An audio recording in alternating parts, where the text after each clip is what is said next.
Learn how to make any inspirational message look more meaningful by turning it into a 3D typography poster.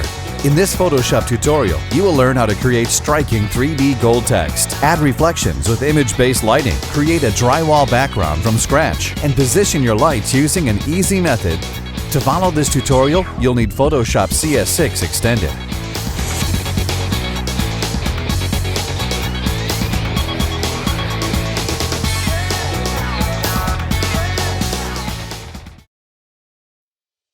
Start by creating a new 1920 by 1200 pixels document with a white background. Select the Text tool and type in your text. We're using the Babus New and Pacifico font. They're free, and you can find the download link in the video description. In your Characters panel, adjust the font size and leading to your likings. Once you're done, press Ctrl or Command-T and scale and position your text in the middle.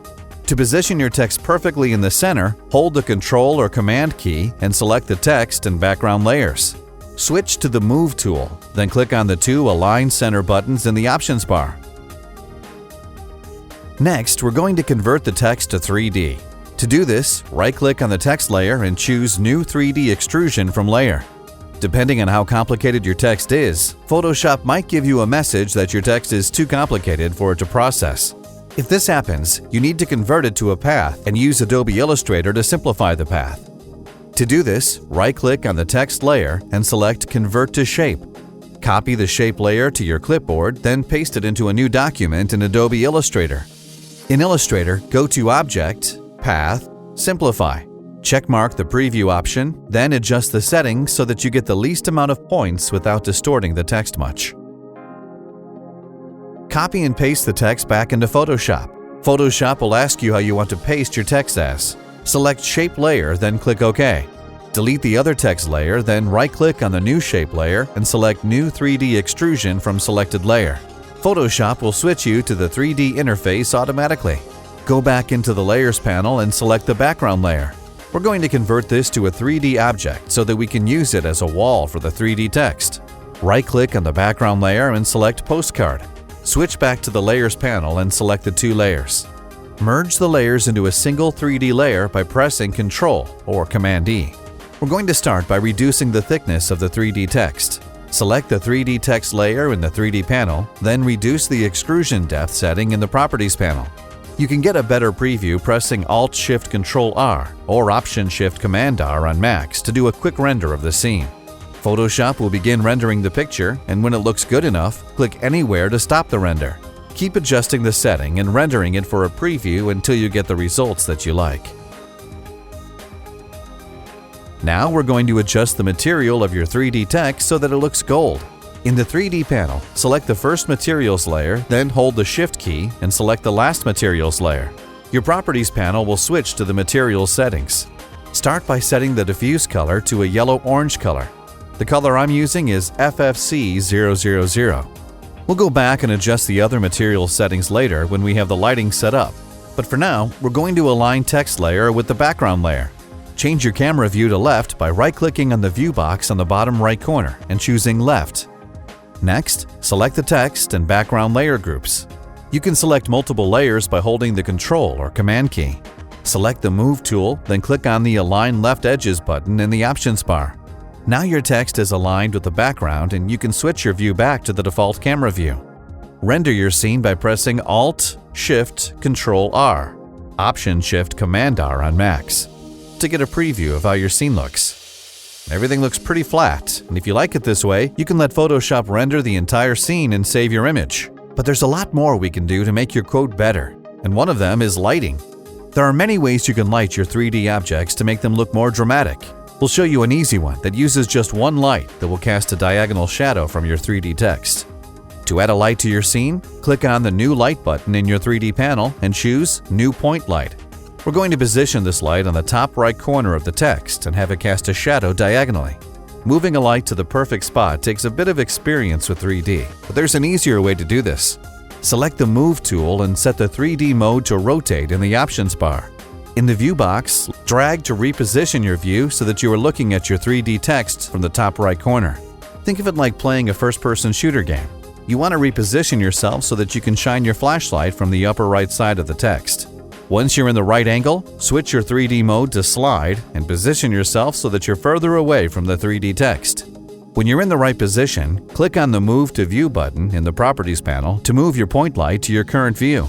To make your shadow more noticeable, increase your intensity. We'll readjust this setting later. Switch back to the default camera view, then render the scene to preview your lighting. Play around with the camera view and light intensity to get the results that you like. We have our shadow, but it looks too solid.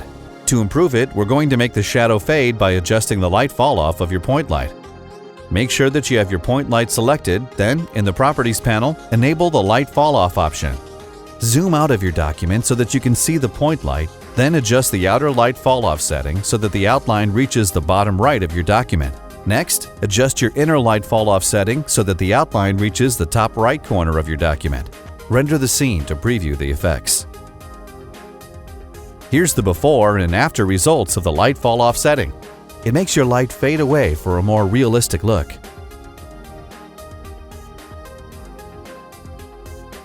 Now we're going to go back to the 3D text to adjust the bevel and materials. Select the 3D text layer, then in the Properties panel, click on the cap settings, then set the width to 10%. This will give your text a slight bevel on the edge. Next, select all of the materials layer for the 3D text, then set the shine to 0, reflection to 100%, and roughness to 3%. This roughness setting will give it a very subtle texture so that its reflections aren't perfectly sharp. If you leave the roughness at 0%, you'll get sharp mirror-like reflections.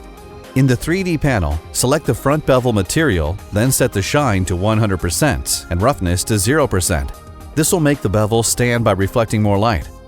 To really make the gold text shiny, we need to add some reflection to it. To do this, you need to use image-based lighting. Select the Environment 3D layer and enable the IBL setting in the Properties panel. Currently, your 3D text has no reflections because there is nothing in front of it. When you apply a photo or texture to the IBL setting, it uses that as a reflection. You can load any photo and use that as a reflection, but we're going to create our own reflection for a simpler look. Click on the folder icon and choose New Texture. Photoshop will create a new document for your new texture. Create the new document same width and height as your current document, which is 1920 by 1200 pixels. Click on the folder icon again and click Edit Texture. Photoshop will open a new document for you to create the reflection. To create the reflection, select the Rectangle tool. Set your fill to black and stroke to none. Then draw a box covering the bottom half of your document. The black and white reflection will make the reflection too strong, so to tone it down, add a Brightness Contrast Adjustment layer by clicking on the New Adjustment Layer button in the Layers panel and selecting Brightness Contrast. Enable the Use Legacy option, then reduce the contrast to -50. Save and close the document. Your 3D text now has a reflection, but we need to reposition it. With the Move tool selected, drag the sphere on the center of your screen to reposition the reflection so that it is centered with your text. We're almost done. The final part we're going to work on is the background wall, and we're going to give it a drywall texture that's easy to make. To start, select the background layer material in your 3D panel. Set the diffuse color to white, shine, and reflections to 0%, and roughness to 100%. If you look in the diffuse setting, it is a texture that was automatically created in the beginning when we converted the background layer into a 3D object. We don't need this texture, so click on the button and choose Remove Texture. In the bump settings, click on the folder button and choose New Texture. Set the width to 1920 pixels and height to 1200 pixels. Click on the button again and choose Edit Texture. Photoshop will open the texture and we'll be adding a noise pattern to this to give the wall a slight bump texture. Go to Filter, Noise, Add Noise. Leave the default settings, then click OK. Press Shift-Control-L, Shift-Command-L on Macs to apply auto levels to your noise. Save and close the document. Your background now has a bumpy texture, but it's a little too strong. Reduce the bump setting to 5%, then render the scene to see how it looks. We're done! Feel free to go back into any material or light layers to tune the settings. Most likely you'll need to go back into the point light layer to readjust intensity. Before we end this tutorial, we're going to show you a trick to make your 3D artwork look a bit more realistic. In 3D art, the colors can sometimes look too perfect. To correct this, you can manipulate the colors with the Curves tool. Add a new Curves adjustment layer by clicking on the New Adjustment layer in the Layers panel and choosing Curves. Switch the channel to blue and drag the points towards the vertical center. This will add some blues to the shadows and yellows to the highlights. Switch to the red channel and create a very slight S-curve to compress your red channel.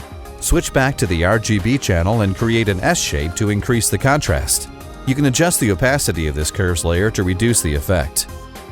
Here are the final results. Thanks for watching this video tutorial. Remember to subscribe to us for more great Photoshop tutorials. Here are more videos that you might enjoy.